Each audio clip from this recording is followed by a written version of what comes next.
রাজধানীর গাবতলী থেকে সদরঘাট হয়ে নারায়ণগঞ্জ পর্যন্ত নতুন একটি মেট্রো রেল নির্মাণে ঋণ দিতে আগ্রহী চীনের এক্সিম ব্যাংক। এই প্রকল্পে প্রায় ৬০,০০০ কোটি টাকা খরচ হবে। এতে চীনের এক্সিম ব্যাংক প্রায় ৪৫,০০০ কোটি টাকা দেবে। এটি মেট্রো রেল ২ নামে হবে। বাংলাদেশ সফররত ব্যাংকটির প্রতিনিধিদের সঙ্গে বুধবার সকালে অর্থনৈতিক সম্পর্ক বিভাগের বৈঠক হয়। বৈঠকে ব্যাংকটির অর্থায়নে কী ধরনের প্রকল্প নিতে আগ্রহী বাংলাদেশ তা জানানো হয়।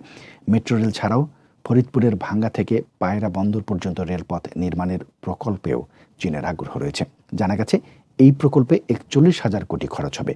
এছাড়াও পিরোজপুরে কচা নদীর উপর সেতু নির্মাণ এবং মুন্সিগঞ্জের মুক্তারপুর সেতু মেরামতে চীনের এক্সিম ব্যাংক থেকে অর্থ পেতে চায় বাংলাদেশ।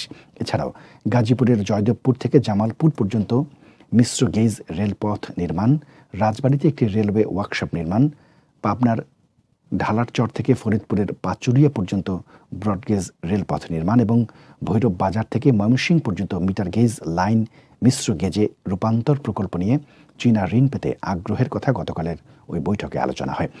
৮ থেকে ১১ জুলাই চীন সফর করতে পারেন প্রধানমন্ত্রী শেখ হাসিনা।